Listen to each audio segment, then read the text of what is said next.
Vous savez ce que je pense quand même de votre texte, hein. Bon,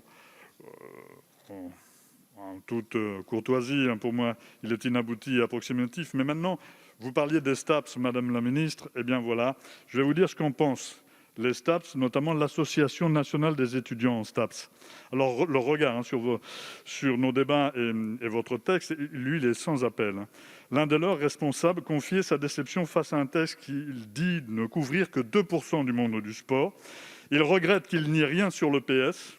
Alors, quand on a vu le sens de la complémentarité, l'EPS qui devait être complémentaire des associations, effectivement, je les ai eus après, ils ont bien rigolé. Rien sur le sport à l'université, rien sur les problèmes d'infrastructures sportives, sur les moyens insuffisants déployés alors que 70% des étudiants n'ont pas les moyens de faire du sport. Alors moi, j'ai entendu ce qu'il disait. Je partage ceci. Nous, représentants de la nation, avons été empêchés d'amender, empêchés de porter la parole de celles et ceux que l'on représente, empêchés de débattre. Votre censure, 55% d'irrecevabilité pour nos amendements, nous auront empêchés de parler de véritables outils de démocratisation du sport.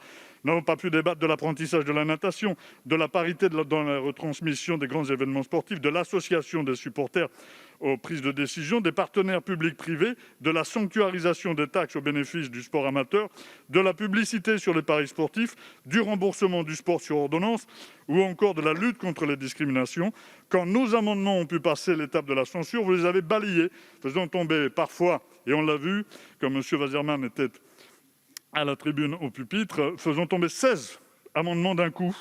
C'est intolérable, hein. Nos débats là, n'ont pas servi à grand-chose.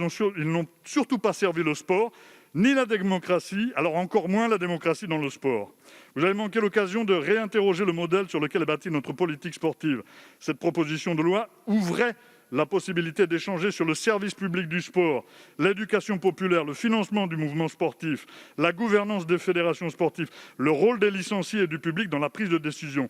Au bout de tant d'heures de débats stériles, aucun de ces aspects fondamentaux n'a pu être abordé parce que vous ne l'avez pas voulu. Je n'envisage pas aujourd'hui d'autre solution que le vote contre ce texte, parce qu'il n'existe pas.